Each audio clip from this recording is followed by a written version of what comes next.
I'm dealing with some crazy hair today. Crazy hair. How? I don't know. I feel like it just got really rowdy. How? You don't think so?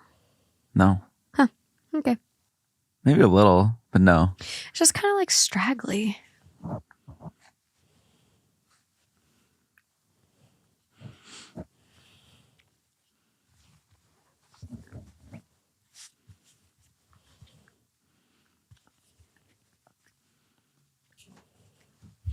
Are you ready? Yeah. Justin, the plan's on fire! We are not ready. Oh, we're going to set off the smoke alarm. Are we actually? Probably. That was crazy. Where's the thing? I just cut the wick.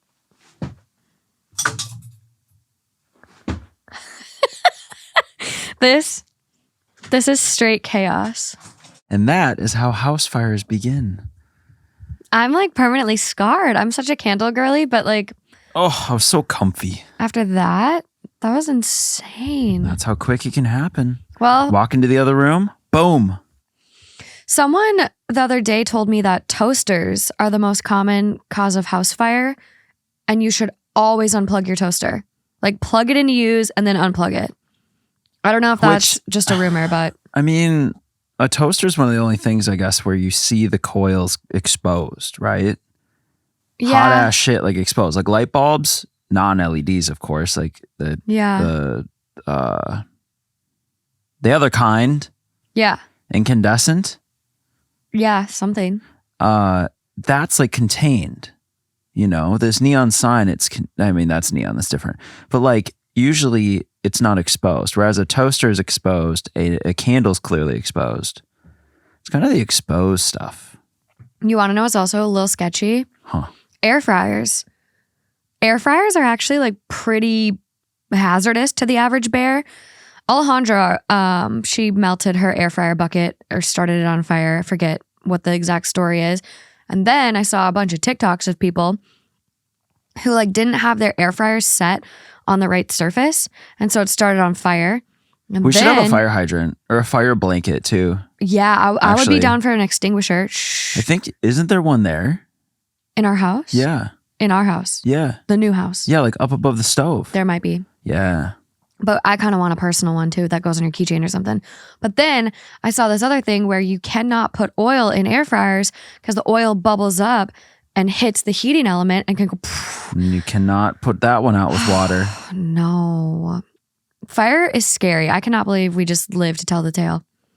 Can you imagine we're 10 minutes into the episode and we go up? I just pretended it was a birthday candle, you know? You reacted very good. I kind of... If that didn't work, my next move was to open up the just water. I was literally the dog. You know the dog that sits there in the fire and goes, this is fine. You're like, no. I like didn't move. Okay. I think that's the intro. I think we can just start the next story. Like, okay. Let's just go right in. Let's dive in.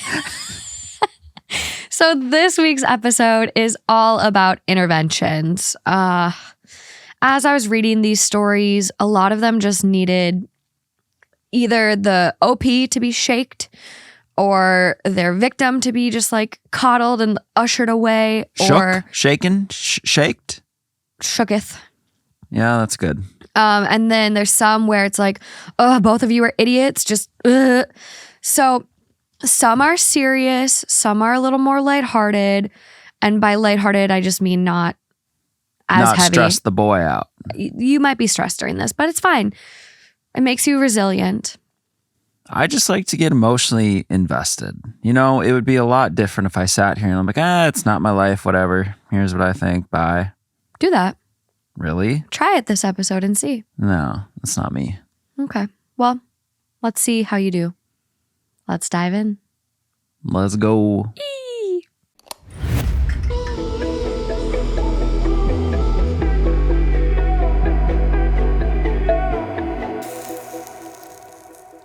Hi guys, welcome back to another episode of Two Hot Takes. I'm your host, Morgan. I'm Justin. Good job. Thank you for the reminder. Yep. At least it was the beginning, not the end. Okay. So this intervention story is a little heavy. Trigger warning for addiction. If you, your partner, anyone has gone through that, might be a little jarring for you. So this one is actually coming from the Two Hot Takes subreddit. Sweet. And it is titled, Am I the Asshole for Dating Someone While My Husband and I Were Separated? Me, 34 female, and my husband, 37 male, have been married for 5 years. He struggled with his mental health and addiction. I took the brunt of his struggles. He would tell me I was a bad wife and person daily, all while keeping from me that he was high. We separated a few times because of this, and when he finally got the help he needed, we ended up getting back together. He knows I was dating someone else. It was very public online. I answered all of his questions, and he answered all of mine, as he went on several dates with a few women, and it felt like we were finally in a good place. Fast forward a few months later, and he is now not okay with the fact that I slept with someone else, saying that he never did, which I believe. He may not have actually slept with someone else like I did, but I know there had to have been some kind of sexual activity. He says he's trying to get over the fact that I was with someone else while we were apart, saying I cheated on him and betrayed him, but he doesn't know if he can. Get over it. I love him more than anything and have done everything I can to show him that I only want to be with him, and things will get better for a few weeks. Then we'll end up right back where we started.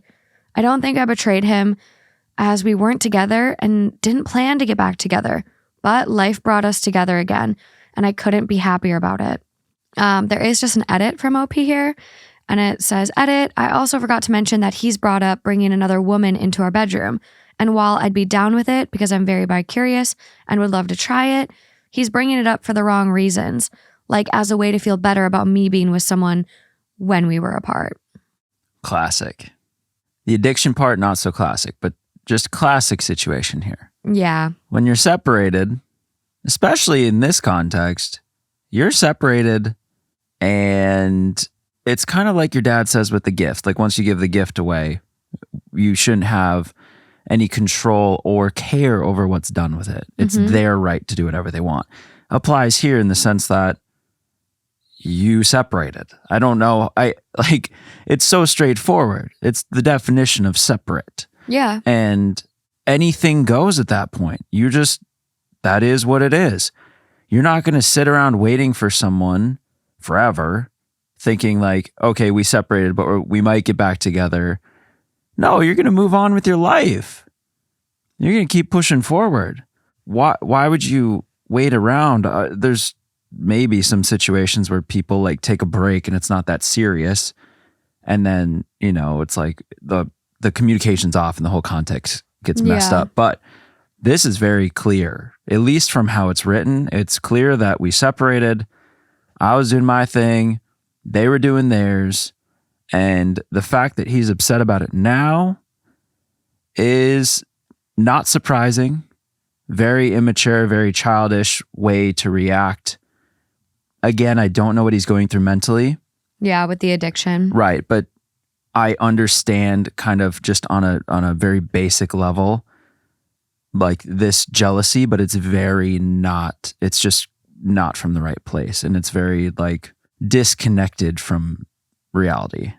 Yeah, I kind of picked this one as like just like bringing awareness. I thought you were going to say it was like a warm up for me, like a little T-ball. No, and I do think your response is very spot on. I don't really feel like I have a lot to add to it because I completely agree with what you said. When you are separated, there's no dictating what your partner does anymore, your ex-partner, because you're separated, you're done. You are working your way towards completely separating, for a better word. Like you're done. You are coordinating your dissolution of your marriage. You are going your own ways. Especially with him, he needed to focus on getting help, healing. Yeah, I know he was struggling with addiction, which is a disease, a very serious disease. And I don't wish that upon my worst enemy. It's a battle day in and day out. And I get that he was struggling, but in that, he was also very abusive to her, telling her that she's a bad wife and person daily. Do you know how like hearing that day in and day out, what that would do to you? Yeah, especially when you're there trying to help I mean, that's kind of what this whole story started with is, you know, kind of the understanding that I stuck by his side. It was my choice. You know, I wasn't forced to, but I made that choice, and I was still dealing with this type of treatment, probably hoping that you can, you know, still continue to help him through to get to a true healing. Yeah. But that was not the case.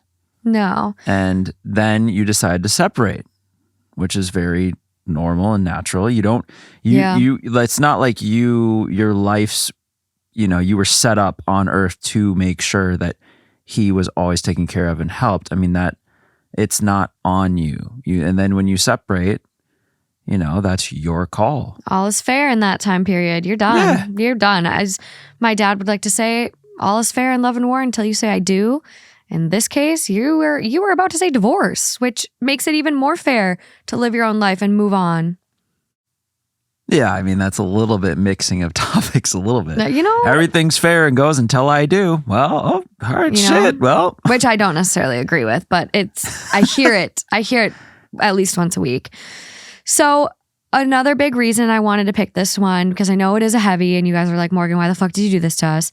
The top couple comments like really just like made me like, oh, okay. And on the theme of intervention, I know there are a lot of you out there who have been in abusive relationships and may even be in one. I really try to read a lot of the messages you guys send my way. And one of the ones that really just sticks with me is from a listener who said that this podcast was the reason they got out of an abusive relationship. Again, I just wanted to like highlight this one a little bit because of that. And because it's a listener. It's a listener writing in on our subreddit, which like really want to address. Yeah, for sure. So the top comment is from OG Hippie. Nice. And they go, 1, you don't prioritize a relationship for the first year of recovery. 2, he's going to use what he, quote, can't get over as an excuse to relapse. 3, stay separated. And for heaven's sakes, don't get pregnant. Chances are not in your favor of this working out. And then they add like a little, kind of like a blip to share their credentials. Yeah. And it says ex-wife of a dead addict. And that's fucking sad and heavy. Yeah. Well, and I don't know if we're commenting here on, you know, what you should do going forward, as it means like stay together or not, because we really don't have enough to decide that, and that, you know, or really to comment on it. We're not even close to deciding anything, but just looking at the way that the jealousy's coming out now and let's have a threesome thing. You know, there's signs, there's things popping out now that almost can be separated a little bit from the addiction, just as pure little, like not little, but relationship problems. Yeah. Almost to where he's like trying to go tit for tat to like get even. With the addiction as kind of the foundation under this, what are we reading into? Like, what does this lead to? You know, and this is something for them to think through. Yeah, there is one more comment I want to read before we move on from this one, and it's from Chicklecat13. Accusatory behavior already shows he's more than likely relapsed. He's projecting his guilt of relapsing onto her to cover up what he's done with something that would bother her enough not to notice changes in his behavior. My dad always stirs up drama when he relapses. He's basically trying to distract from what he's doing wrong by making everyone else focus on a non-issue that's all of a sudden bothering him. That's interesting. That's an interesting take because they've been through it. I mean, they see it. They've lived it firsthand. And I do see how that could be a reality, because he knew that you were seeing someone before you even agreed to end your separation and get back together. Like, it was a very online relationship. He saw it. He asked his questions. And so I do think like people and their feelings can change. You can develop these feelings after like time and thinking things over. And like, I thought I would be okay with it at first, but like, I really realized I'm not. That's where my mind went first with it, is I thought like it just like creeped back in after they got back kind of settled into their life. And that can happen, but I don't think that's fair. It's like, you had all the cards presented in front of you and you chose to pursue this. And you should have made that decision up front. Like, Right. it just doesn't seem fair to like kind of like a bait and switch again. It's kind of like that. I'm fine. I love you. I want to be together. But then once you have her again, it's like, actually, I do have a problem with that.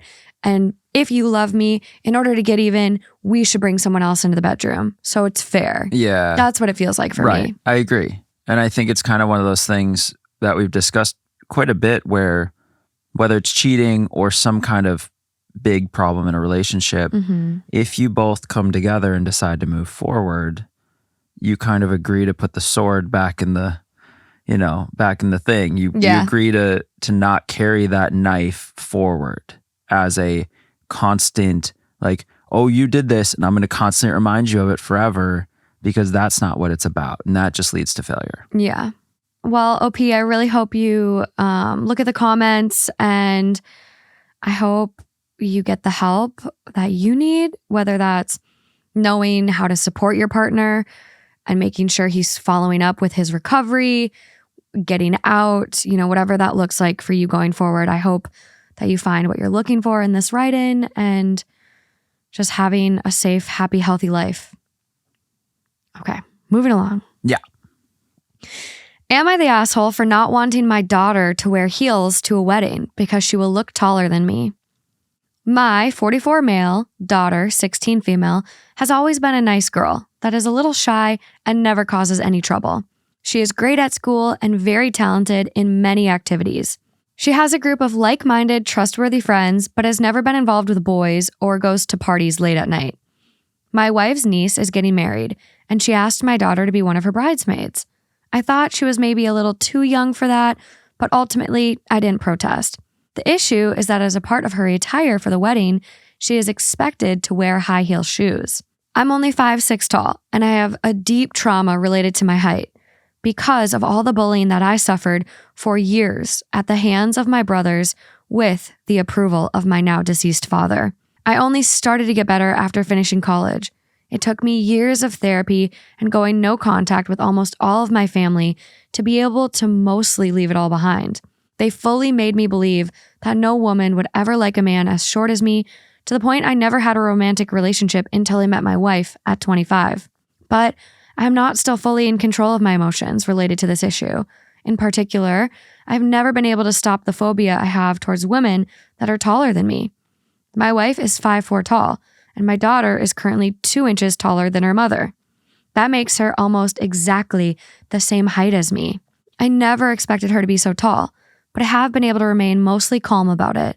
I think knowing her since she was a baby and watching her grow myself helped my brain to humanize her and not seeing her now as I see other tall girls. Since she stopped growing a couple of years ago, I've been silently preventing my daughter to wear heels or any kind of shoes that make her appear taller than me. There has been no real problem with this because she has never had any serious interest in wearing those things until this wedding situation. I know that even just seeing her in front of me with heels, being taller than me, would be triggering to the point of making me cry, if not worse. All this will be especially terrible in a big family event like a wedding. Everyone will think that she is taller than me, and I rationally know most people won't care, but I think I might really have a panic attack from the embarrassment that will be happening in my mind. I tried to convince her not to wear the heels, but this time she really wants to and is not interested in what I have to say. My wife thinks that if it is such a problem for me, I should just not go to the wedding, but I think that is unfair. I don't like feeling excluded, and this would be practically as if they did exclude me because of height, which would feel especially painful for me. I've been talking to both of them about this, but it has proven useless. And now they have even started to act tired and angry anytime I bring up this subject. My daughter in particular says I'm making her feel bad and not allowing her to enjoy being a bridesmaid. Am I the asshole? I think the wife is right. I feel like I understand there's a deep, deep trauma, because if it takes distancing from your family and this much therapy to get as far as you have, then I respect that there's been some serious trauma. Mm-hmm.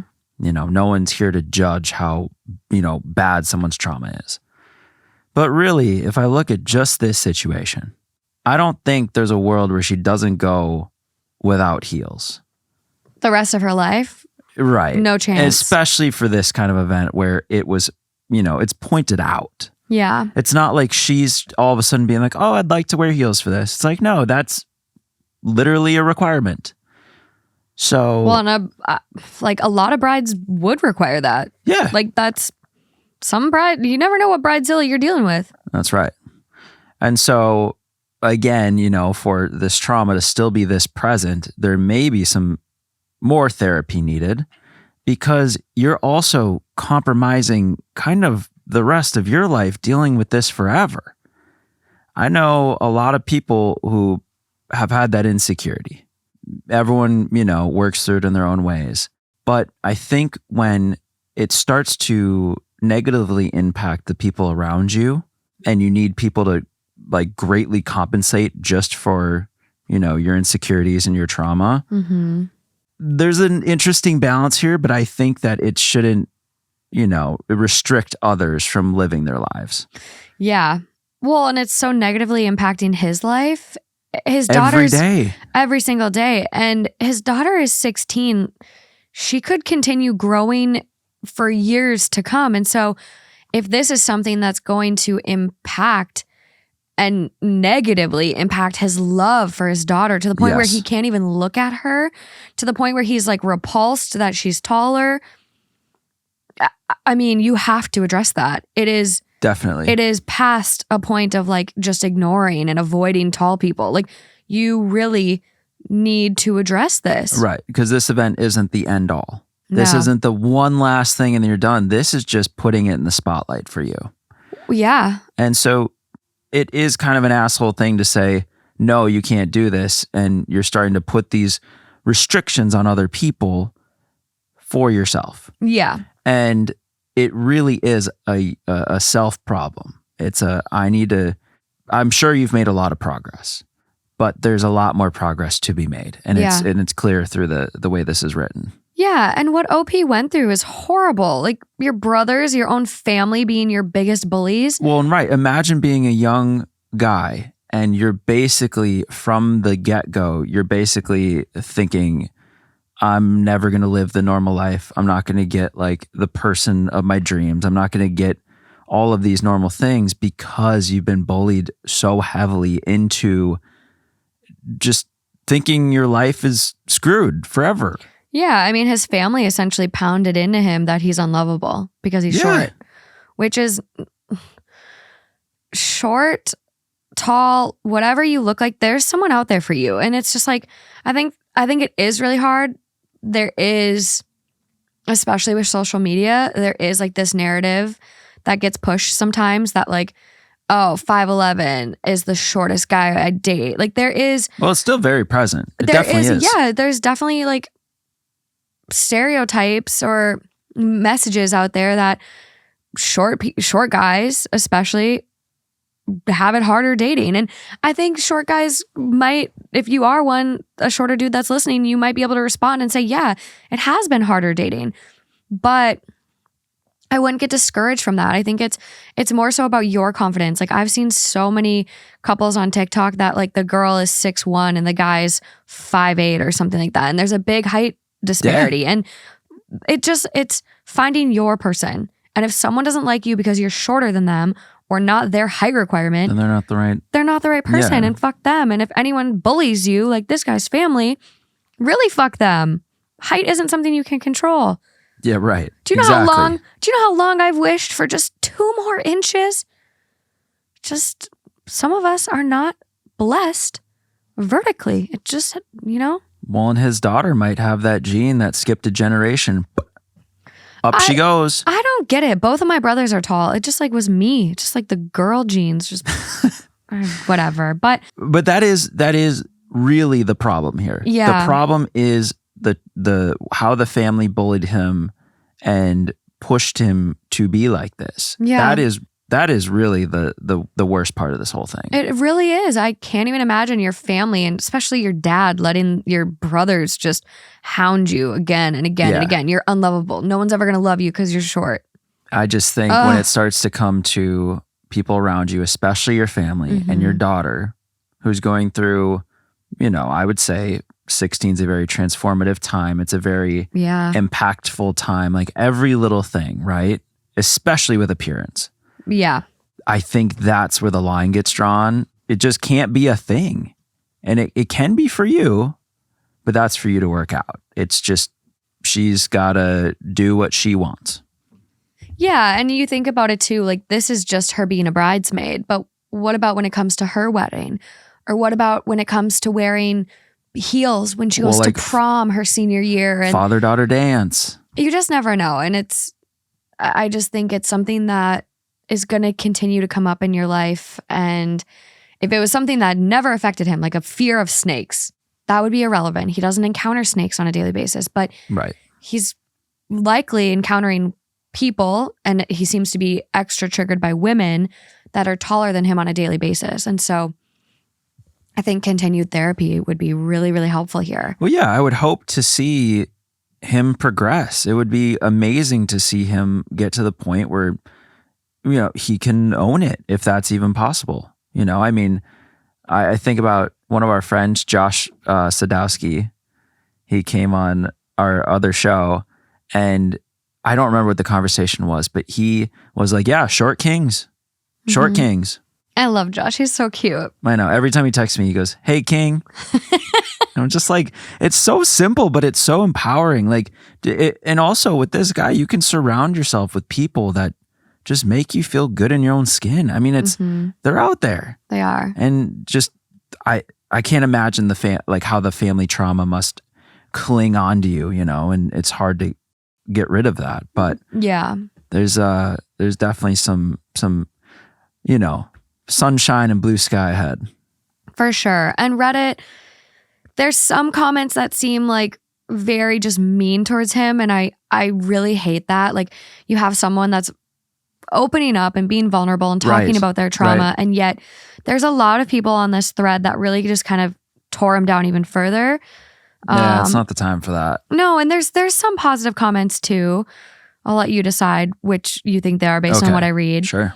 The top one with almost 7,000 upvotes is "You're the asshole. I'm taller than my dad, and even though it looks a little off since he is the dad and I'm the daughter, if I want to wear my high heels, he would never stop me. Right. Get some more therapy to work on this issue and don't project it on your daughter."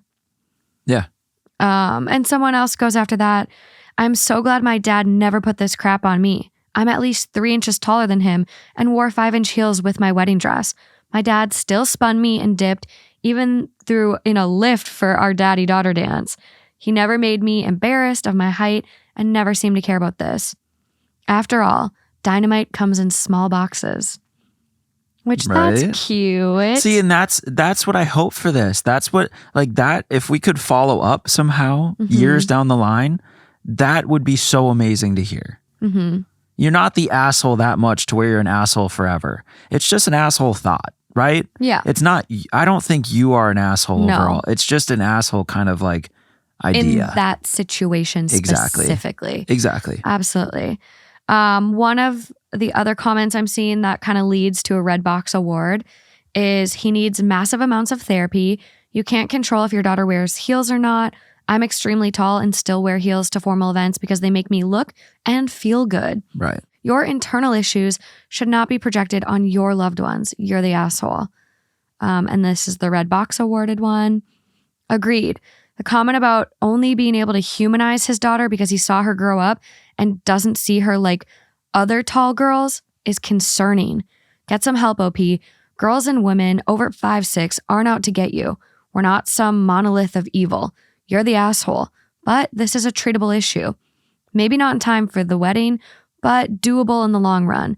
I'd advise you to skip the wedding altogether if it's going to re-traumatize you. Well, and another thought too is if his daughter does continue to get taller, you don't want to start this insecurity in her mind that she now carries forward for the rest of her life, thinking she's too tall. And now, she's at the other end of it, but now you have spread this to the next generation. That is true. That's something to be really cautious with. That's why I was mentioning, like at 16, very impressionable, one sentence can change someone's life at that age. You know what I mean? Like you're very sensitive. Oh my gosh, it was something I was talking to someone about this, and I was like, it was just another Wednesday to you, but for me, it was traumatic. Right. Like it sticks with me forever. And you never know what those will be. You never know what moment that is for other people. This is the last comment I'll read. You're the asshole. Your past trauma about your height should not be heaped upon your daughter. It's not her responsibility to protect your ego. And this is the one that I'm like, it's not, I don't think this is about ego for him. I think there are some people that like might overcompensate for certain things. And hey, if you feel you have to overcompensate for whatever reason, you feel less than, like, I'm sorry you feel you have to do that. You absolutely don't. You can be yourself. But whatever, like you do you. But I don't think in this case, this is about his ego. This really feels like it is because of past trauma and more so like he just needs an intervention of like more therapy. Yeah, I heard more about like he's scared to kind of dip back into that trauma and have a breakdown in public than he is to necessarily like be like, oh, I'm going to be the best looking, like it. I don't know. No, there is no ego here. I feel like ego in a sense implies confidence, and I'm going to Google ego. Kind of does. Doesn't it? Yeah. Doesn't it feel like ego, a person's sense of self-esteem or self-importance? And he has the exact opposite here. He doesn't have any confidence. He's insecure about his height. It's not about ego here. Yeah. It's tricky. I mean, words, you can make play on words with whatever. Or maybe the daughter not wearing heels helps his ego and helps him feel more secure. So maybe it is about ego. I don't know. I pronounce ruin wrong, so whatever. That was good. I've been practicing. That was really good. Do you stand in front of the mirror and repeat it? Sometimes. It's just really hard. I have a hard time with ruining. Ruining. It feels harder to say that than it's ruining. Like a bumpy road. Yeah, I can say like ruin, but like ruining, it just one hard. Step at a time. Yeah. One step at a time. There weren't any comments from OP though, just so we all know. No update so far. 2 months ago-ish. So we'll see if anything happens with the wedding. Update in 10 years. That's what I want. Yeah. 10. Yeah, 10. Yeah. I let my daughter wear heels at her wedding. And we had the best father-daughter dance. That would be amazing. Yeah. Can you imagine if the podcast is still going in 10 years? It probably will be. Maybe. I don't know. We'll see. We're coming up on 100 episodes. Yeah. Yeah. It's next week. Yep. Amazing. 99's pretty cool though, gotta say. Glad you're on this one with me. Yeah. We're going to get away from therapy for a second, but we'll come back to it. Oh, it's always there. Yeah, but honestly, maybe everyone needs therapy. We all do. I need more. I need to start it back up again. Up next. Am I the asshole for stopping my husband from traveling? Throwaway. For context, my husband loves to travel, and sometimes he even does it solo. We went together in some countries, and it was fun being with him, doing so, but I got pregnant over the pandemic. So we sat down to talk about it because it was an accident. I've always wanted a baby anyways, just not this soon, and my husband's reaction was expectedly caught off guard, and he had mixed emotions. We both took it as a sign and wanted to keep the baby, but my husband says he still wants to travel and asked if I'm okay with it. My parents said they wanted to have a grandchild anyways and wanted it so bad that they even said they would watch him while we go out and have fun. Before I was even pregnant, they said this. So I knew my baby would be in good hands if we still travel, so I said yes. We decided to go through with the pregnancy. Fast forward to now. Our baby is 8 months, and my husband is an incredible father. He hasn't been anywhere since the baby was born, but he did occasionally talk about where to go next to travel. I honestly thought at this point that he should stay home and be a father because he's a parent now. He shouldn't be gone even for a day away from our baby. I told him this, and he got a bit upset. He wanted to think things through about this, so he asked for a little mental space to not talk about the subject right now, which I agreed.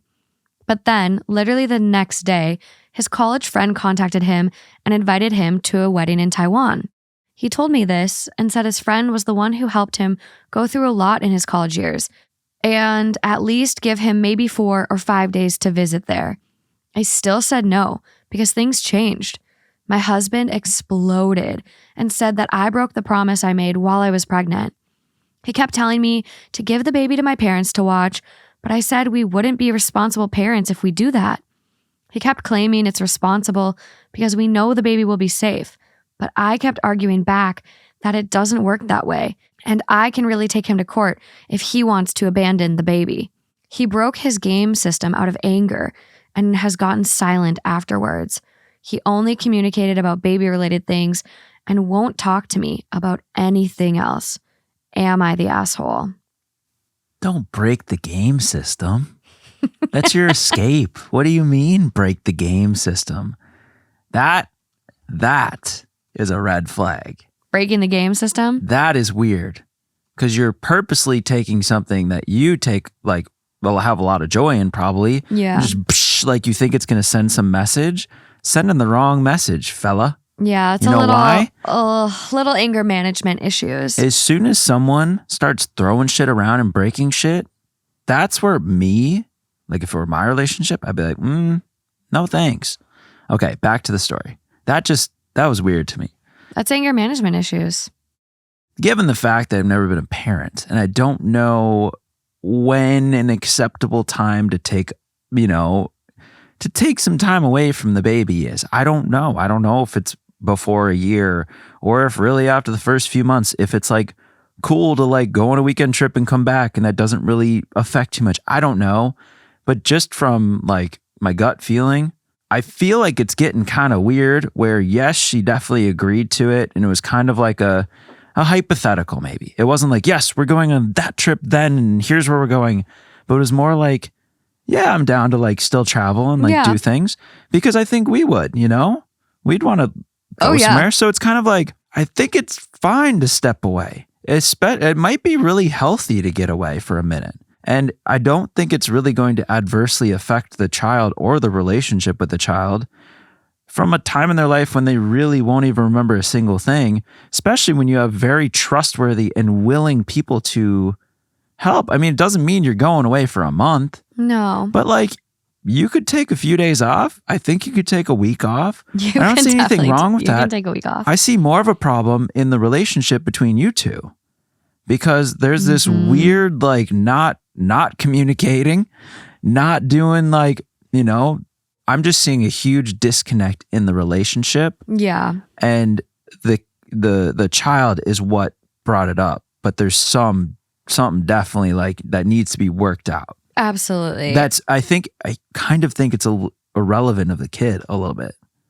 You think it's more just it speaks to them disconnecting? Well, it's like obviously the kid is the focal point of the issue, but it's not hard to work together as a team if you guys are, truly a team and have each other's back to be like, you know what? Yes, I think a break could be good. And here's this. But if she's really adamant, no, I think we need to be here every day. I don't have the like parent knowledge to say, yeah, I can know what that feels like. Yeah. Well, and I haven't read any of the comments from this one. Yeah. And so when I first read this story to pick it, and I feel like I've had people ask me like, oh, do episodes where you don't read the stories, like do that every time. And it's a little hard, especially when I curate themes. And there's also just like a lot of posts on Reddit that quite frankly aren't good. Well, and you could get like 2 paragraphs in and be like, and we'd be here for 4 hours. I've done that before and it's miserable. Yeah. I mean, one idea could be, Well, that's episode 100. You guys are finding the stories for me. See, there we go. Then I don't have to read any. Because then they're vetted at least. Yeah, exactly. So I didn't read the comments for this one, but when I was first reading it, like the first time to pick it, I was just like, oh, she pulled a bait and switch. Like she said whatever she wanted to say to have the baby, keep the baby, have her husband stick along with the plan. Oh, I never. And then once, the baby's here, it's like, no, you can't travel anymore. If you travel at all for even a day, you are a bad father. That makes us irresponsible parents. And then as I'm reading it just now, I'm like, okay, something bigger might be going on with OP mentally. And sometimes when people experience postpartum depression, they have this like fear that they cannot leave their baby. They cannot leave their baby alone, even with trusted people. If they're not with the baby, something's going to happen to the baby. There's a lot of irrational fears that can come up. And so I'm wondering if, as a new mom, a first-time mom, that maybe there's just some mental health stuff going on here. That could be. I didn't even think about that. Yeah. So I'm like, I didn't think about it the first time I read it, but going back now, I'm like, oh my God. And I'm really scared to read the comments on this one because the overall vote is asshole. See, now I know how I feel every time. You're putting me out on this ledge like, here's a test. Let's see how he does. Yeah. And then I have to fumble my way through it and hope that I'm not like totally off. No, I think you're doing really good this episode. This episode. Well, most episodes. Okay. So the top comment on this one, which this one was posted 4 days ago, so still pretty new. Fresh. The top comment is, "You're the asshole. You threatened to take your husband to court over checks notes, wanting to leave the baby with a babysitter to go to a wedding." Yeah, that was weird. Really weird, which makes me even think like OP is literally grasping at straws, just doing anything to keep him home, like something seriously going on. Yeah. That's not child abandonment. Also, why can't you stay with the baby and or his parents for 3 days while he goes to a wedding? Next person down. This. I would have been mad too if my spouse accused me of child abandonment for going to a wedding for a week. Not only accused, but threatened to take to court. I noticed no mention of leaving him though, so what was the point of the threat? Also, OP should look up the definition of child abandonment. Yeah, see, this is where we have no clue. Like, this is where Matt and Amy could have been like, fuck yeah, you got to get out of there. You can leave right now. They like, did. What are you doing? Well, and they traveled early. Like you, okay, yeah. I don't think there's a specific time when you can and can't travel after a kid. Like, obviously, if you are the one that birthed your child, you're going to be healing. Yeah, especially if you had a C-section, which you're going through a lot of layers of stuff, muscle, skin, fat. Like, it takes a long time for all of that to heal. And so just depending on where you're at, but I don't think there's like a right timeline, especially like if your baby's on formula, it's a little easier to leave formula behind. But if you're breastfeeding, you can pump milk ahead of time, depending on your supply. Yeah. There's things you can do to prepare yourself and your family for watching your baby or a sitter or whatever route you're doing. So I don't think there's a standard of when you can and can't leave your baby. No, you probably just want to be there like majority of the time, right? To be obviously, kind of that parent. Exactly. And your baby is at a formative little stage in life. SIDS is a thing. You want to bond with your baby, like all this stuff. But they're going to be okay if you're gone for a weekend. And then they have a chance to bond with, your parents. You can go to a wedding. Like, yes. You also need space away from your baby. You need to remember the intimacy between you and your partner and your relationship. And you can't just forget about that and just fall completely into the parent role. You're also still a partner. Yeah. So take a trip, go to a wedding, have fun. You have the support, which a lot of people don't have. Right. Take advantage of it. Well, and I realize, as I usually do, I never answer the actual question that's being asked. I just analyze and I never give an answer. Okay. With you bringing up kind of maybe the postpartum and the mental health stuff, it's hard to use a word like asshole. You could say, yeah, maybe you're in the wrong, but we don't know your mental state. Yeah. So without knowing that, I'm not going to be like, she's an asshole. I mean, it comes off as kind of like, yeah, you're an asshole because you were like, yo, I'm going to like bring you to court and shit. Like, that's a little asshole vibes, but it's hard to know because other edits or updates or anything. There's a couple comments from OP. Nothing as far as like a formal update, and only 2 responses from what I see. And it's the top one, "You're the asshole. You threatened to take your husband over to court over checks notes." Yeah. And OP responds, "He shouldn't be gone over a day. I can understand local ones for a few hours, but days is too much. He wouldn't be a father figure." Oh, she's serious. And people are like, what? Like, wouldn't be a father figure? Deadbeat dads are ones that dip out for like extended periods of time. This is a week for a friend's wedding. Yeah. Well, think about even non-deadbeat dads that just by nature of their job travel, and they're still going to be a great dad. They can still be a perfect dad. Absolutely. Think about people in the services, the armed forces. Yeah. They're gone for months at a time. Some are gone, unfortunately, while their partner's giving birth. And they can still be great dads. Exactly. Like, that's not OP. Something's going on. The next comment that they respond to is info. Is it a baby or a hostage situation? Why did you change your mind about occasionally putting your baby in the care of relatives or caring for the child solo for a few days? And OP responds and goes, I didn't think of it at the time, but after having the baby, us parents should always be with him. Are you confused now? Are you kind of like, is it this? No, I think something's it's mental health for me. Okay. Intervention is needed. Not just like a change of heart, like actually like different chemistry. Because that's a big switch. I mean, that's like turning it up to 100. We can never be apart from the baby. Okay, well, yeah, he's going to turn 18 eventually and he's going to want to leave your ass. That is concerning too, actually. Like, what do you mean you can't be apart from the baby? And it is scary, like as a new mom. I can imagine, but that's not healthy. Yeah. It's really interesting. So looking at the comments, Reddit only lets you search what's loaded on the page. But I will say, I am scrolling way down the page. And the first comment that mentions postpartum, at least the way I spelled it, is so far down the page, it has 40 upvotes. Like, no one was mentioning it up That's top. interesting. Yeah. I mean, my mind didn't go there.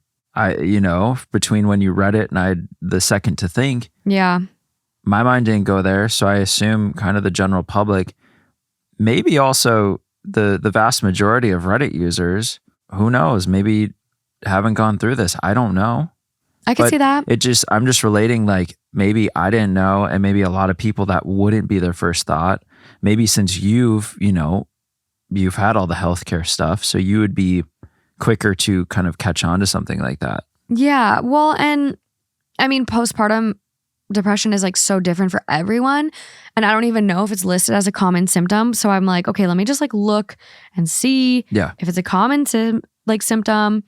And there's like, of course, it's like depressed mood, severe swings, crying too much, difficulty bonding with your baby, withdrawing from family and friends, overwhelming, tired or loss of energy, less interest and pleasure in activities you used to enjoy, fear that you're not a good mother, which kind of translates into that, like this fear of like, no, we'd be irresponsible parents if we left our baby. It's kind of like the gym people, no days off. Yeah. And like, you need days off. Severe anxiety or panic attacks. So like, you never know if that's like playing into it, where the anxiety about leaving the baby. So I don't know. It's interesting, but like something is definitely up here that needs to be addressed.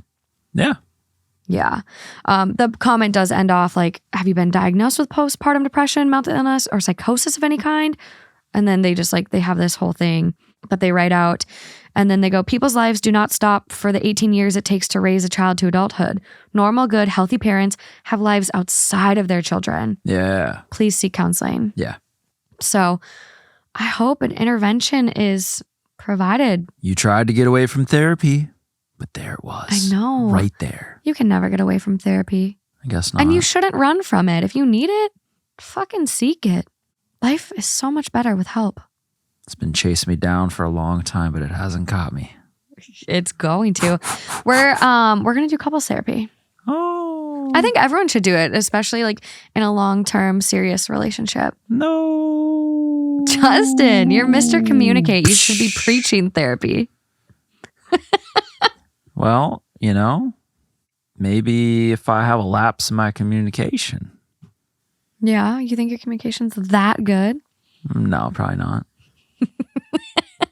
I think therapy is great for everyone. I mean, you don't have to be the expert in something to give advice on something. So, everyone can mess up.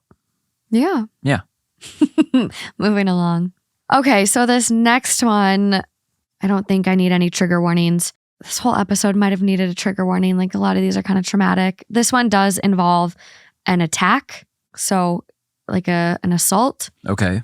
This one's from Relationship Advice, and it is titled, Struggling to stay faithful and remain attracted to my 34 male wife, 28 female, after we experienced a violent attack together. Not sure what to do. Okay. I can't talk to anyone about this for obvious reasons. I even tried speaking to a therapist and they made me feel so low I haven't gone back since. My wife and I have been together for 6 years, married for 3. We currently have a bundle of joy on the way and she's about 5 months along. My wife was always on the fence about kids, but I was adamant about wanting them. And now that it's becoming so real, I'm not sure anymore. I feel like I've just been on autopilot, and after spending this whole week buying baby stuff, I need to figure it out. Last year, my wife and I were at the park relaxing like we do almost every weekend, and someone yelled at us for speaking in my native language, Korean. My wife is trying to learn too, because she's not Korean or Asian at all, but wants to only speak Korean at home to make sure our family is fully bilingual and they don't lose their culture. We were practicing out loud and sharing a snack, and this guy just walks up to us out of nowhere with wild, racist bullshit. He kicked our food, and there was some arguing, and while I was calling the police with my back turned, he tried to hit me with a pretty large rock. My wife jumped in between and ended up taking the full force of the hit, which literally busted her forehead open and knocked her out cold for almost a minute. I rushed my wife to the hospital, and the guy ran off and was eventually caught by police a few weeks later. My wife needed 14 stitches right across her face and had 2 black eyes and blood in them both. Her face was swollen beyond recognition for a few days too. And when she fell, she messed up an old knee injury too. So when she got out of the hospital the next day and a half, her face was covered in bandages and she was limping. But she was still cracking jokes in the ER. After the bandages and stitches came out, she was told she would need to wait at least a year before having her scar surgically fixed or whatever treatments. But now that the year has almost passed, I've started hinting at her scheduling appointments and such. This entire time, I've been struggling with remaining attracted to her despite it, but I didn't tell her since I didn't want to be cruel. She's now saying she doesn't think she wants to get anything done because she wants to save the money for the baby. I've offered to pay for half of it, and she still hasn't really looked into having anything done. I've also pushed back her meeting my parents again because of this. They live outside of our country, hence why they haven't met yet, and bringing her around my friends since it happened. Another part of me is also just sort of mad she even did it. I feel like half of a man now, and I've had to delete myself off of dating apps before making a mistake and been channeling it all at the gym. But every time I look at her, I'm reminded of all of those feelings. She hasn't changed a bit besides the scar. She's obviously handled it way better than I did. And somehow, it's making me love her less. This, plus the pregnancy, I don't even know what to do. I thought about asking for a hall pass, but I know without a doubt she will leave me. I thought about taking care of my needs on the side so I can be the man she needs me to be, but I know she will eventually find out and she will hate me and make my life hell. Or leave me a single father and I will never hear from her again. I just wish it had never happened, but I really need some other perspective or opinions on this. The fuck? This is a big one. Where do I begin? This lady's a badass, first of all. Seriously, selfless. Making jokes in the ER. Yeah. Probably I love it. concussed out of her mind, too. I love it. Wow. Okay, this is a roller coaster. I have not I didn't expect the hall pass thing. He was just like every twist and turn, and it's a lot. I haven't read any comments on this one, so we're both kind of in the same position. Okay. Well, let's do this together then. Okay. We got this. The first part I'm thinking about is let's talk about the actual event, right? I would be kind of shocked, maybe a little traumatized if this happened and you jumped in front of me and I witnessed that. That'd be fucked up. And I don't know if it would make me feel less of a man per se, because it's not like I went, "Oh my God, babe," and then I hid behind you and it happened to you. Like, there's nothing you could really control. I mean, this badass, she jumped right in and said, "Fuck it, I got this." Which is, who knows how you react when crazy shit happens. Fuck whoever this person is. I hope they're still in jail and not fucking doing well. Because what the fuck? What was that about? No, I'm not even going to get to that. That's just... Don't give the racist piece of shit airtime. No, and it just it'll make me upset. But this is manifesting itself in so many interesting ways. I mean, it's really her body, her choice when it comes to, this. This is classic, like, guy, my wife put on weight, or my girlfriend did X, and whatever. It's just kind of like this whole trying to control your partner thing. Though you are opening up, right? I mean, you're at least putting them on here. Yes. But we've hit this topic before. When someone becomes, put the crazy attack and event to the side. When someone becomes less attractive to you, and sure, maybe it is tied to an event like this, and you're truly losing attraction, and then maybe like along the lines, maybe that falls out of love and whatever. What's the correct course of action? Because you're being true to yourself, you're being true to your feelings. Me as a person, I'm not one of the people that's so like, you always have to look this certain way. You have to hold up this standard. You need to wear makeup. You need to do this. Like, I mean, I'm kind of the guy who's like, be you. Mm-hmm. And I'm with you and I'm down for you. And that's you as a person. And no matter what, like, you're always going to be beautiful to me. You're always going to be like, it's not changing. Yeah. And so for someone where it actually does change, what's the correct course of action? Because of course you read this and you're like, asshole times a million, because you're having this weird response. But if someone truly feels that way, you don't want to say, no, hide it and stick in it forever, because then you guys are going to blow up eventually, and it's like not good for her. No, and I think I look at this thing and I'm like, I think he's just dealing with a lot of trauma from this whole thing. Right. And I don't know if it would be like post-traumatic stress. So you think it's not like actually losing attraction, it's that this scar is a reminder of this traumatic event, and I can't get out of that nightmare. Yeah, because I think in his head, he feels like a failure. He couldn't protect his wife. Well, and that's the story they have to tell, I guess, over and over to everyone who asks about it. Yeah, and why he's not even bringing her around his friends. I think, and he's Korean. It sounds like his parents still live there, so he probably grew up there. Yeah. So I'm unsure of the culture. Maybe there's a lot of like those more like traditional norms where the man is the provider, the protector, and him failing in that moment, really, it shot him down. He feels like a failure. And so looking at that scar is a reminder of everything he isn't. I'm not a protector. I'm not a man. I'm not this. I'm not that. So I think this is all kind of like a therapy thing again. It's kind of like he's got this crazy mental block and this whole thing going on internally where he doesn't feel worthy or whatever this mental block is. It's definitely there though. And the fact that he's going on dating apps and thinking about asking your 5 months pregnant wife for a hall pass, that seems like that seems like an easy way to get murdered. That was surprising. Like, what, dude, what the fuck? And she's such a champ too. Like she's doing it all. Yeah. Well, and I think the most like fucking angering thing about this in my head is he did try to go to therapy. He tried to put in the work at the very beginning, but he was met with a therapist that, as he put it, I even tried speaking to a therapist and they made me feel so low, I haven't gone back since.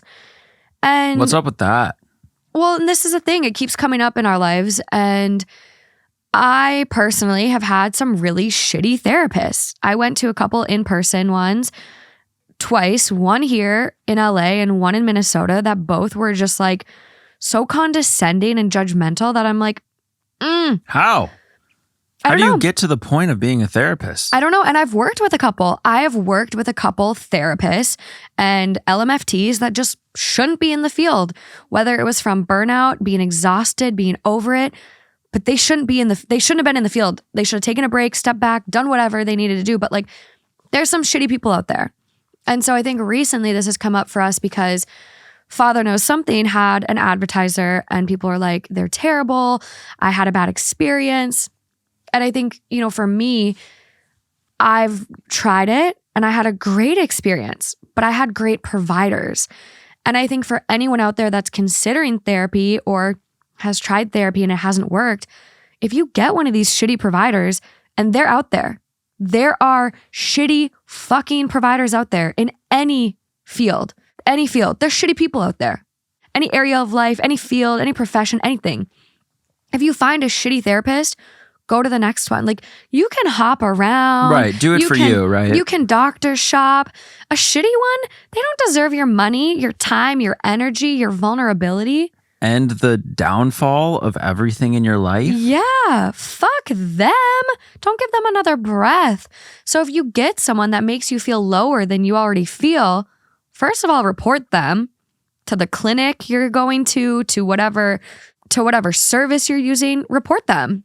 Okay. And find the next one, because there are amazing, just like there's shitty ones, there are amazing, amazing therapists out there and providers and whatever you're looking for.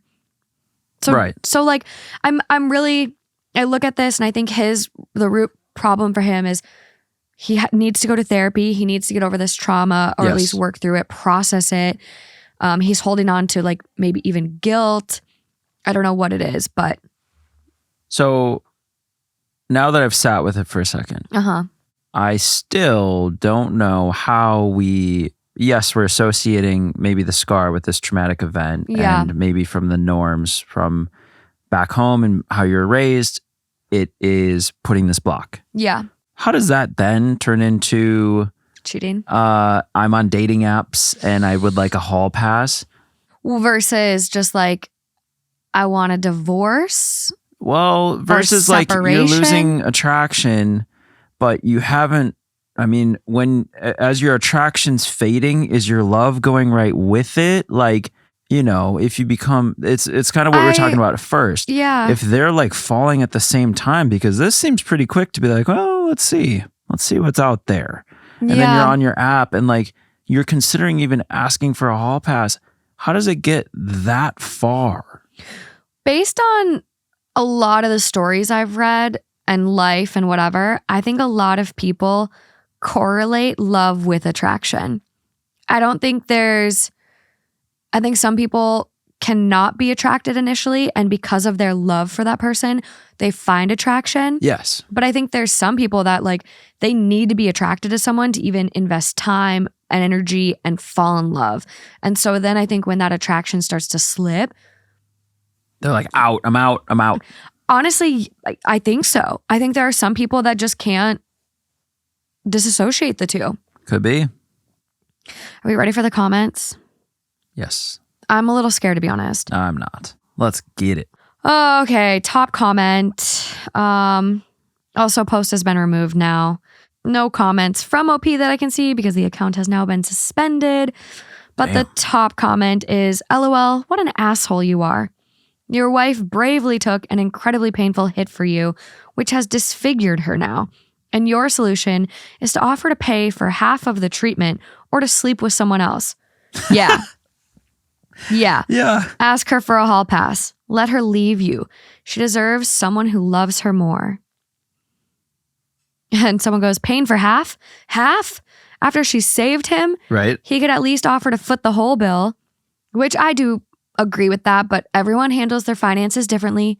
Maybe they're a couple that have separate finances. I don't know, whatever. And someone goes, yeah, that part is weird. Since they're married, they wouldn't both be paying her medical bills anyways. Someone else goes, what's that quote from Crazy Rich Asians? It's not my job to make you feel like a man. I can't make you something you're not. It's disgusting behavior what you are proposing. You need to talk to someone professional because resentment is building and your relationship will break if you go on. Jesus fucking Christ.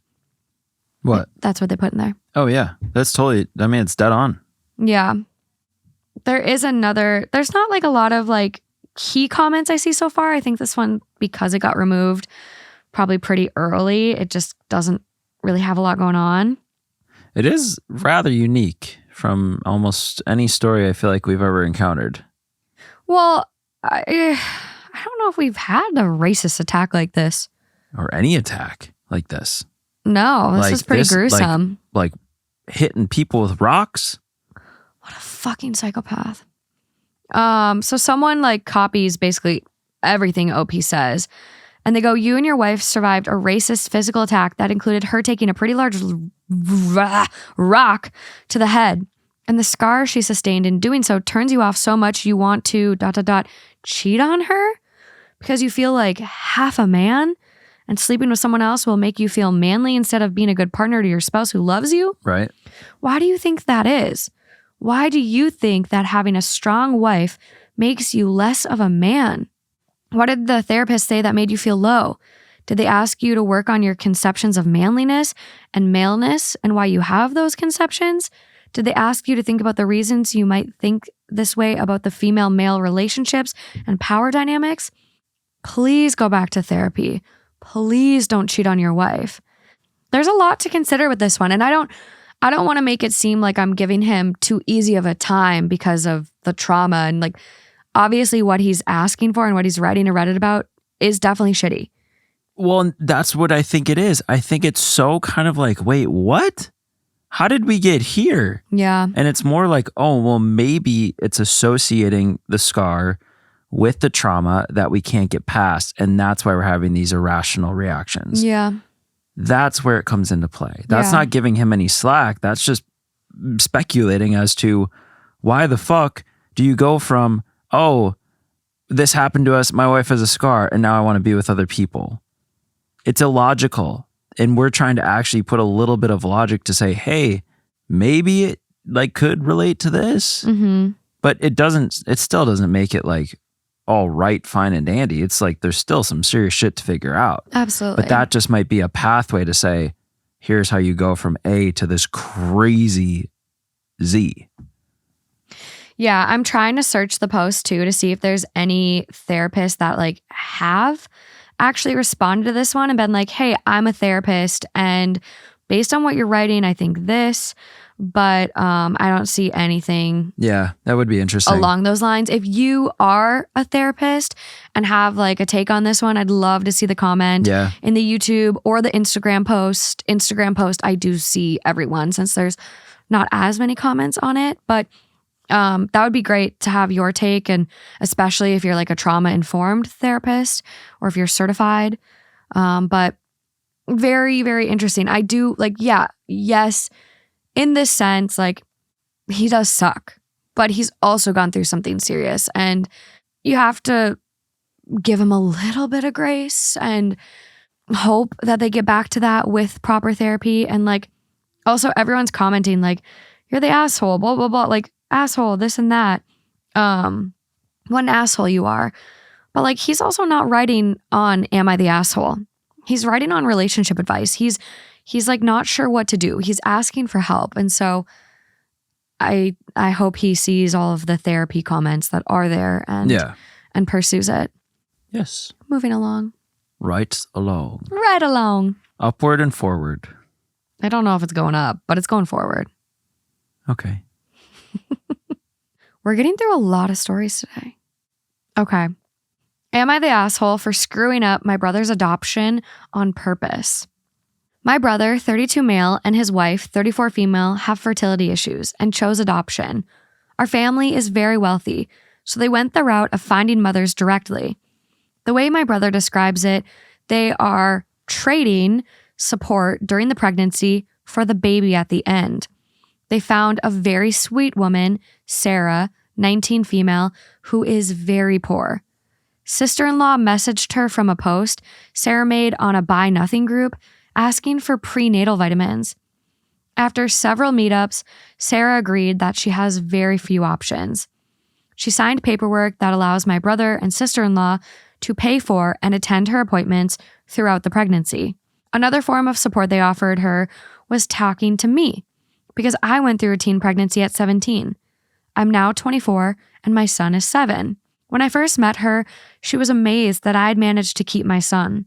We've continued to meet up over the last 3 months and have gotten close. About 2 weeks ago, I was hanging out with Sarah after one of her appointments. She was quiet and sad. After some prompting, she told me she was devastated that she couldn't raise her son like I could. She said it was painful to have my brother and sister-in-law in the room discussing her son's future. Here's where I screwed up. I felt awful that Sarah felt trapped into giving up her baby. I never had to consider giving up my son. My parents literally just gave us all enough money / real estate, etc., that I could never work again and still raise my son with luxuries. So I asked her how much money she thought she would need in order to keep her son. She was confused by the question. I told her that her son was her first son, and I would help her keep him if she actually wanted to. She seemed shocked and left the restaurant without saying much. 3 days ago, she told me she had done the math, and she sent me a thorough spreadsheet, including medical care, rent, and food during her recovery, which she only allowed herself 3 weeks for, and very limited baby supplies. The list was very cheap and included a schedule for how she would pay me back. We met up and I told her I would give her everything she asked for, plus significantly more supplies and higher rent for a longer period of time. I also told her I would pay for vocational training and that she didn't have to pay me back. She was floored and accepted everything except for insisting on a schedule for repayment, which I don't plan on enforcing. She backed out of the adoption that night. Both my brother and sister-in-law are heartbroken and livid with both of us.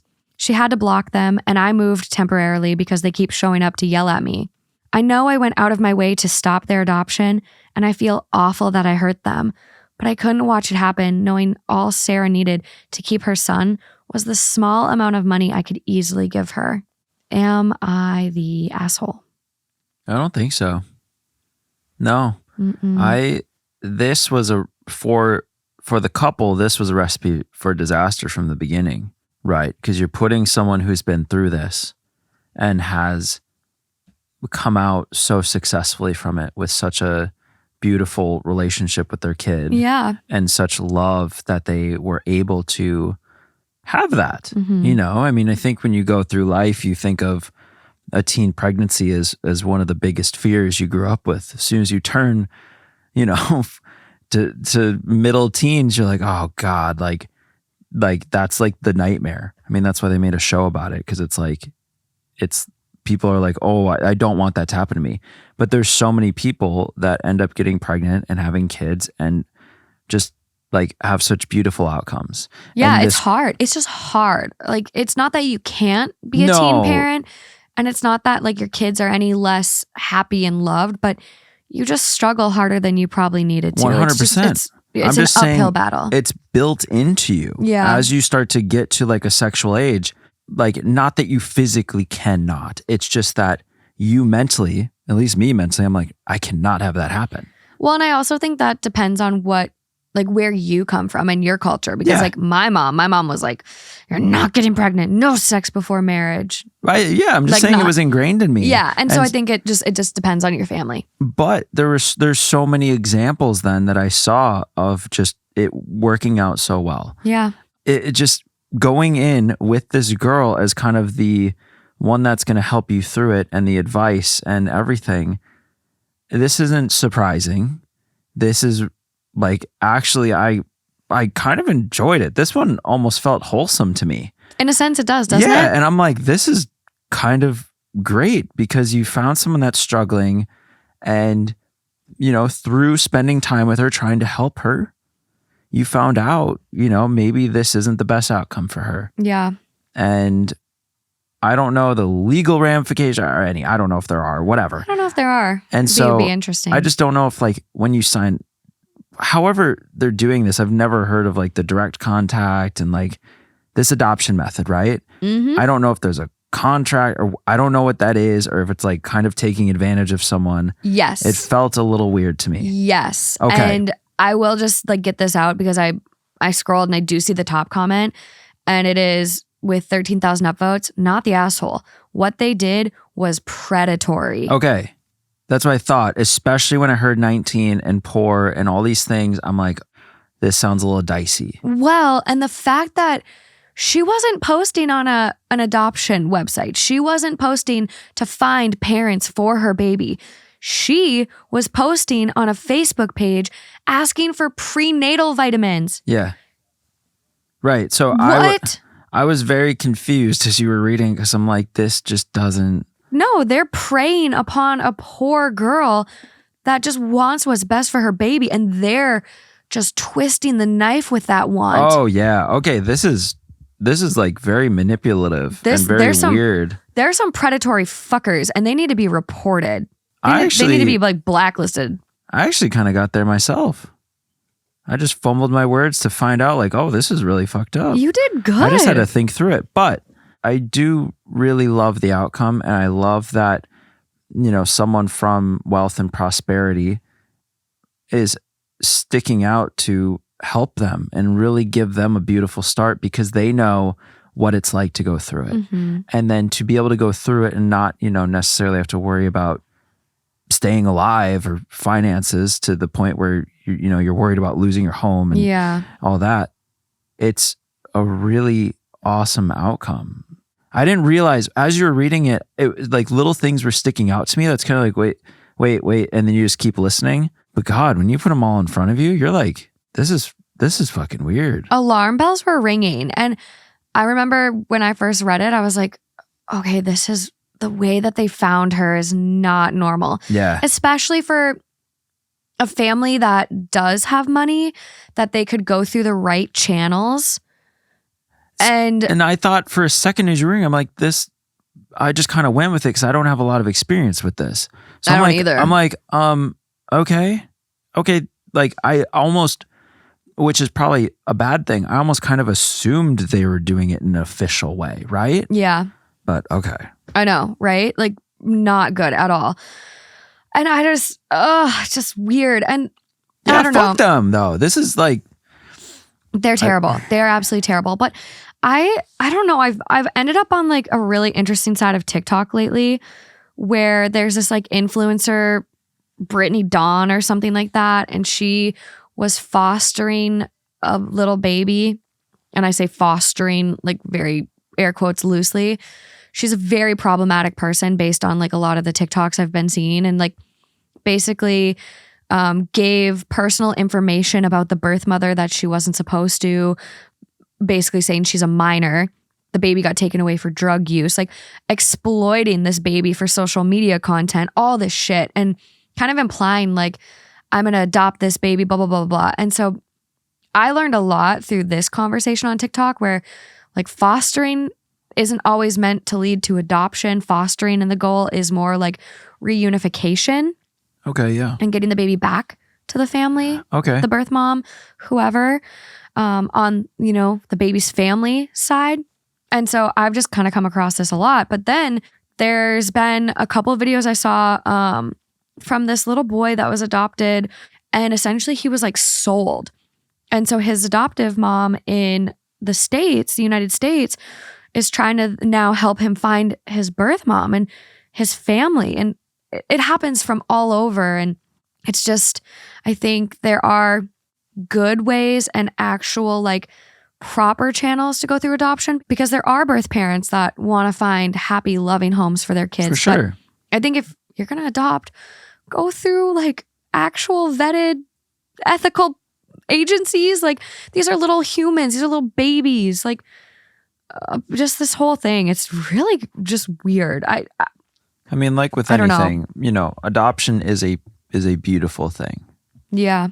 But there's always a dark side to things. And there's things that people will always exploit and find ways to make not such a beautiful thing. But at its core, it is a beautiful thing, just when done in for the right way. Reasons. And for the right reasons, yeah. No like white savior complex stuff too. It's a whole thing. That's a whole nother rabbit hole. It's hard. I'm like sitting here fumbling my words through because I'm like, I'm not that educated on adoption. And like, I have a friend that was adopted who is really thankful she was, but she also went through a lot of trauma because of it. So it's a fine line. And you just want to make sure that everyone comes out of that situation whole and is provided the appropriate resources and therapy and can heal and be whole, just a whole, yeah. Anyways, there are a shit ton of comments from OP. Oh, Oh, on the post too. Okay. Yeah. Like there's comments galore. Of course, post has been removed from moderators, but I still see OP's comments, which is really helpful. Okay. So the top one was the fact that it was super predatory, and they go on to say, "Good on you." Next comment down, "For real, I can't get over how straight up dastardly their actions were. You can't tell me sister-in-law found that girl's post by accident. And OP... Definitely not. Nope. And OP says, nope, it was not an accident. So OP says, definitely not an accident. Adoption is very common in high wealth circles like my family's, and seeking out Facebook posts or even responses to job listings is very common for people who don't want the long wait of going through an agency. Okay, that is literally preying on a vulnerable community. Yeah. Someone goes, you did the right thing. They can always go through an agency, and if they cry about expenses, which I'm sure they may be ready, unless it was written contract, this could have ended at any time by Sarah. Sounds like they went, quote, let's find a poor pregnant woman and take her baby. Yep. Kind of fucked up in my opinion. Feels like human trafficking in a way. It does. Which is what the video that I saw with the mom helping her son find his birth mom, she literally called it. She was like, it was really hard coming to the realization that I participated in human trafficking. Like, wrap your head around that. Mm-hmm. Just, wow. So there's a lot of other comments on the post. I'll be sure to post the links, but let's get into some responses from OP. Someone goes, info. Were they not able to adopt an already born baby? Is the process of seeing a pregnancy through really that important to them? OP goes, I didn't ask their reasoning for the pregnancy versus born baby thing. I know that they were very excited to go to all the appointments, and sister-in-law asked me a lot of questions about my ultrasound appointments and what they were like. Someone basically goes, not the asshole. Sarah didn't want to give up her son, but felt she had no other option. You, out of the kindness of your heart, gave her another option. Your brother and sister-in-law should go through an adoption agency if they want to adopt a child. From what you have described, what they did sounds super sketchy. And OP goes, I have to admit it bothered me from the start, but I wouldn't have offered if Sarah hadn't told me she was upset. Which, like, thank God she did. Right. And you could see someone in that situation not speaking up, not speaking their feelings. No. But I guess a little props to the OP too for giving her a comfortable space to open up like that. It's a dicey position to be in.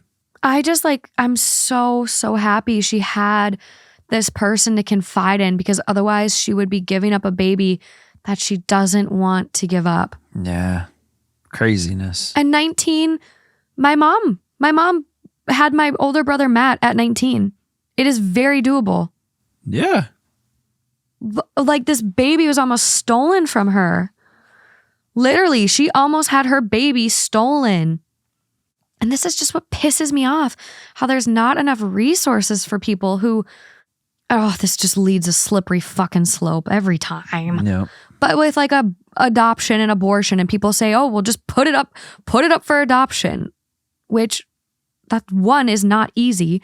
And two, like, the foster system is really messed up. And three, we should provide people the support if they want to keep their baby. Like,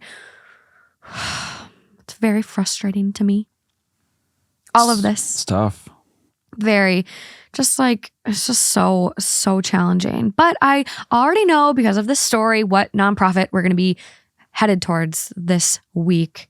I will say, like, someone asked last week, they're like, you didn't highlight the nonprofit again. And I might not do it every week. Like, there might be a week where the previous week was so well received that we might plug it again. I have a lot on my plate, but I don't want to let anyone down.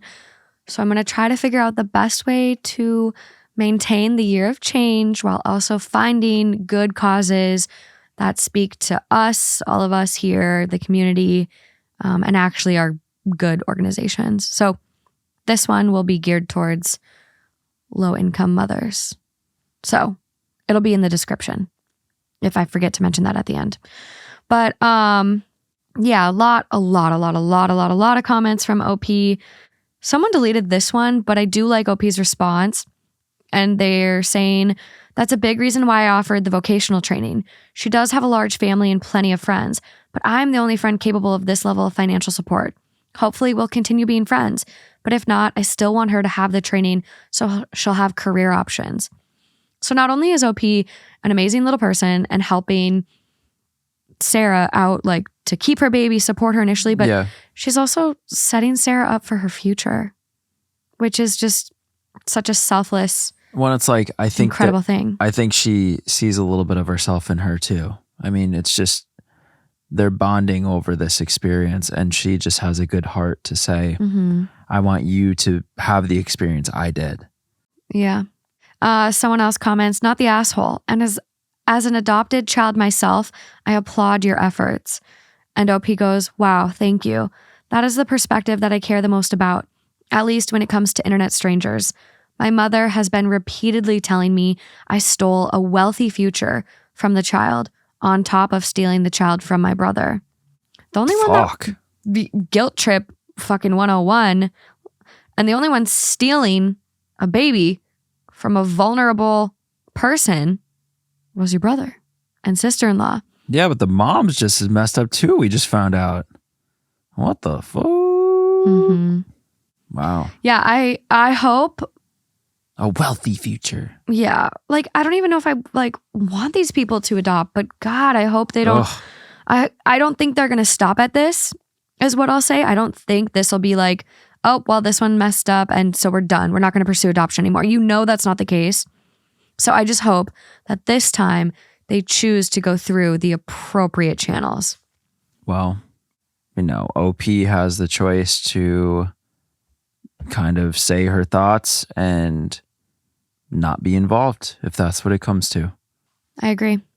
Okay, this is the last one for this episode. Okay. We do have a couple others from this theme, though, that will be going over to Patreon. So be sure to head over there. So this one is titled, Am I the asshole for yelling at my brother and kicking him out of my house?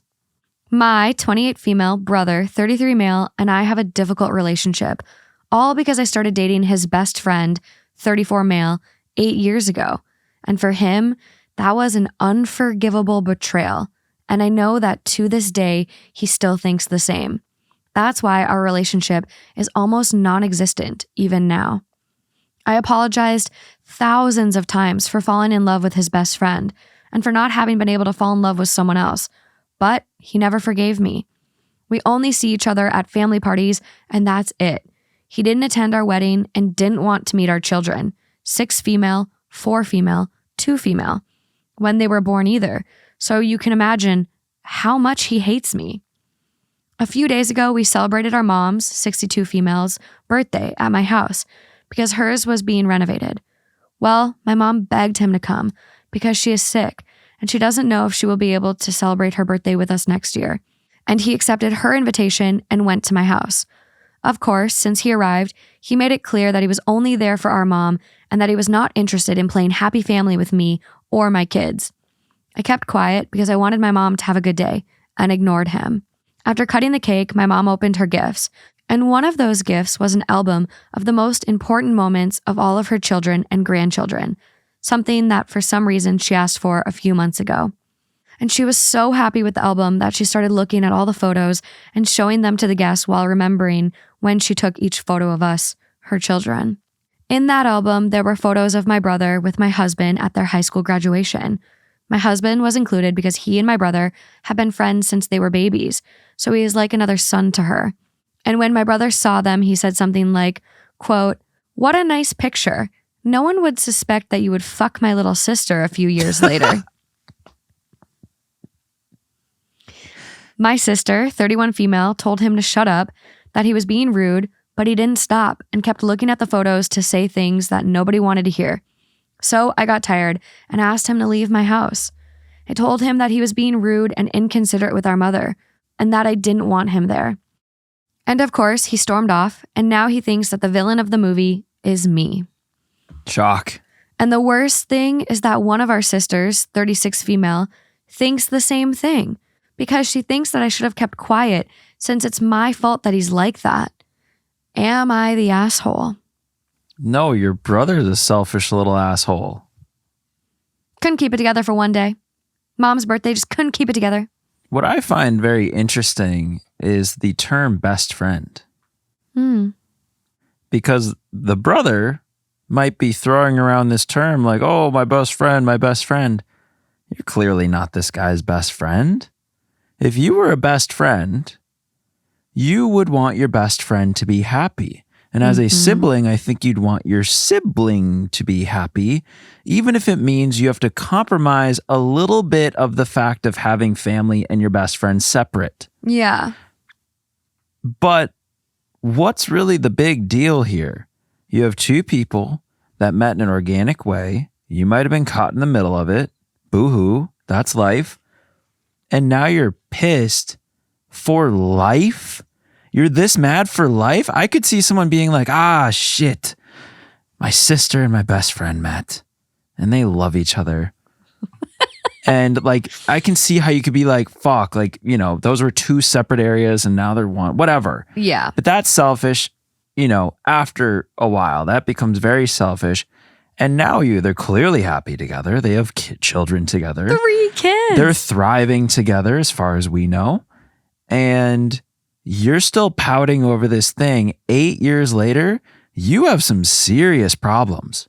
Therapy time. You have some big problems. Like this is weird. This is weird to still hold this big of a grudge to where you're going to come like the comments didn't surprise me. Of course, you're going to point out the picture of like your old pride and joy moment that you've lost forever, which you could still be having.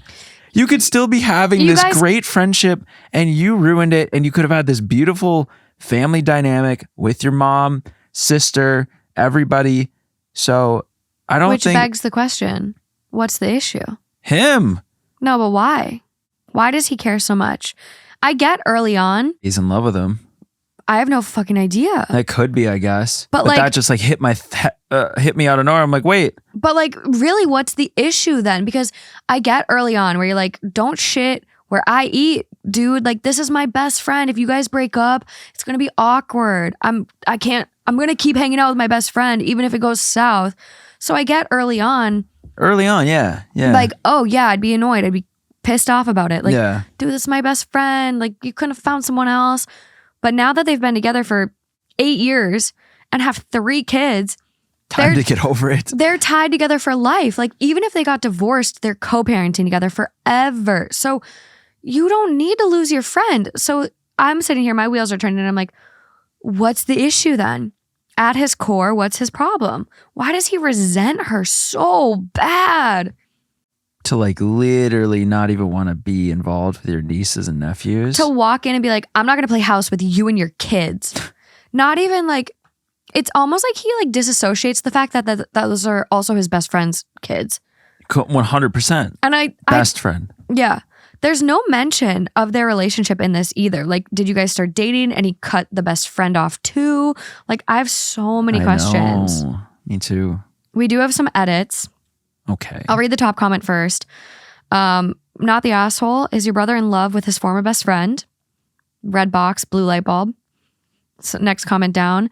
I was wondering the same thing. Seemed awful weird that he had such an issue that his best friend fell in love with his sister. I'm just scrolling. I haven't read these, so. Yeah, because you'd wonder, like, how did he feel when his best friend fell in love with other people? Because it's, you know, it's probably not his first relationship. Who knows? Someone goes, yeah, it's off the charts bizarre. Remember, it's his mom's birthday and she's sick to the point she might not make it to her next birthday, which is why they made an album of her precious life moments. I actually teared up reading that. Yeah. And he can't keep his mouth shut during that moment. What the fuck, man? The most magical moments we have in life is the time we spend with family and friends. It's slightly a bit like heaven when time is spent together. Don't let those relations slip away. And too late. So someone kind of quotes that, like the most magical moments we have in life is spent with time with family and friends. I'm blubbering here. And someone quotes it and goes, he missed out on the chance to do both at the same time. I'd be thrilled if my brother-in-law was my best friend. It gets hard to make time for friends as people get married and have kids.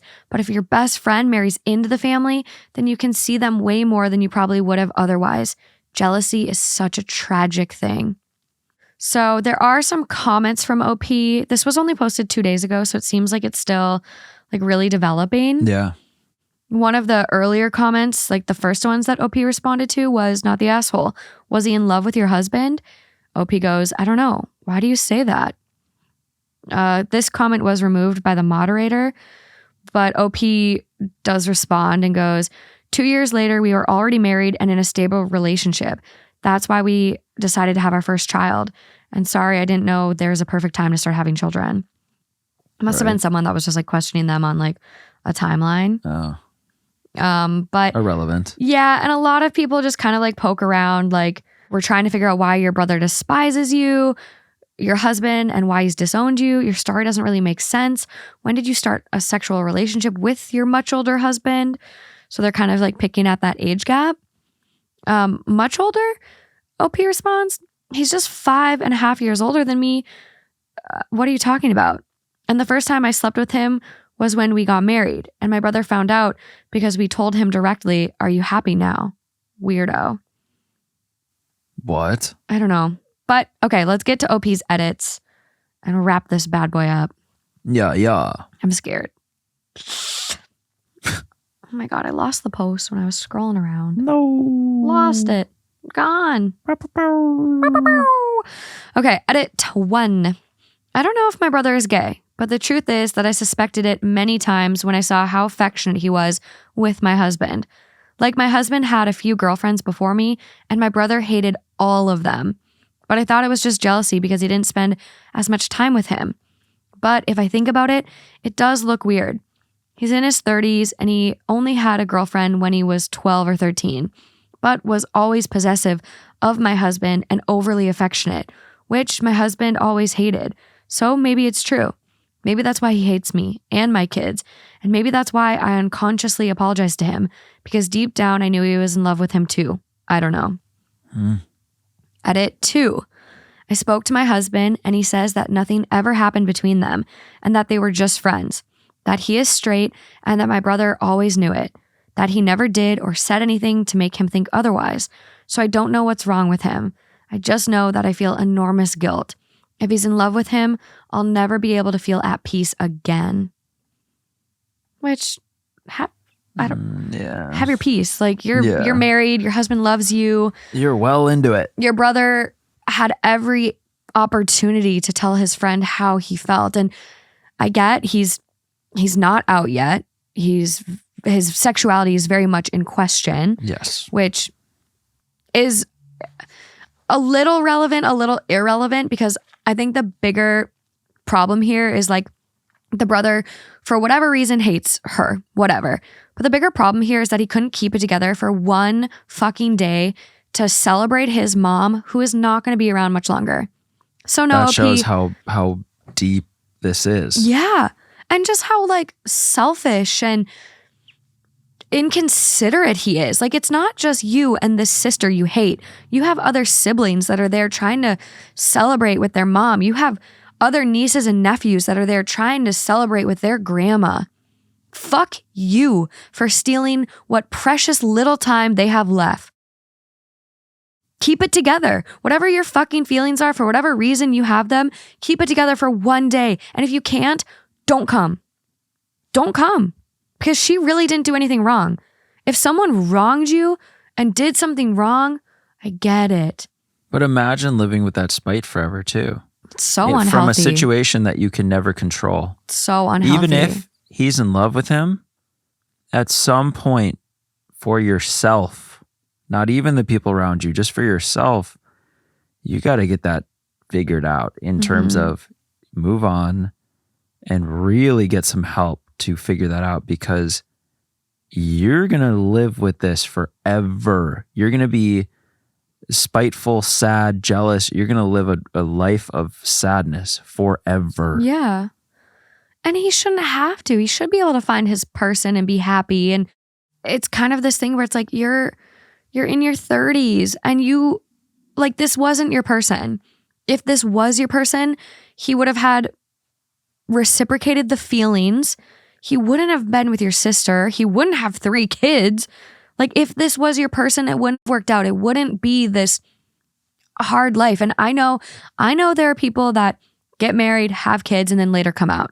My uncle's partner that passed away was one of those people. It happens. Yeah. But as of right now, this isn't your person. So don't put your life on hold waiting for something that may or may not happen. Like, find your person. You deserve love. You deserve to be happy. Yeah. We all do.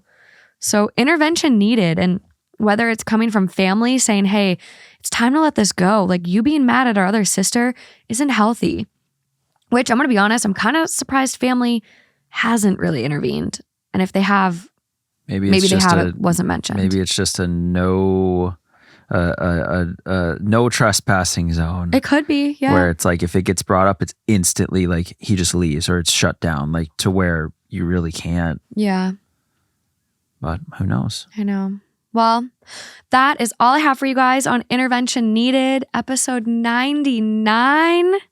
99. It's insane. Episode 100 is coming up, and it's going to be amazing. I'm not finding any of the stories. I'm tasking all of my favorite people, my lovely co-hosts. The minions. No, my sidekicks. The elves. No, my compadres, my people, my family. I'm tasking them with finding the stories. So it'll be a totally different episode. I have no idea what I'm in store for. It'll be really good. So I'm trying to record this episode and then like stay off Reddit. So yeah, true. I'm just on there That so is much. True. Alejandra was like, she's like, can I run my stories by you? And I was like, don't. And then I recorded an episode with her and I went to go read one of them. And she's like, how do we vet that we don't double dip? You're going to come prepared with a couple. So we're going to.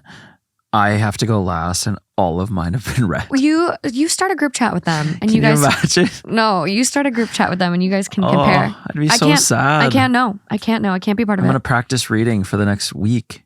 You read all the time on I'm Father Knows. I'm just going to read them over and over and make sure they're perfect. Okay. The charity for the nonprofit for this week will be in the bio.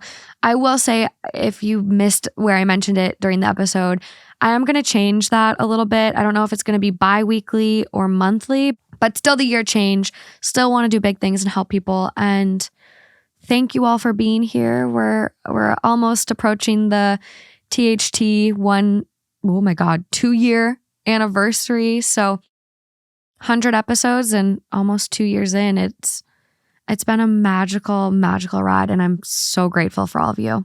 But that's all I got. Check out the Patreon. There's going to be a story from this episode. And until next time. Until next time. Bye, guys. Bye.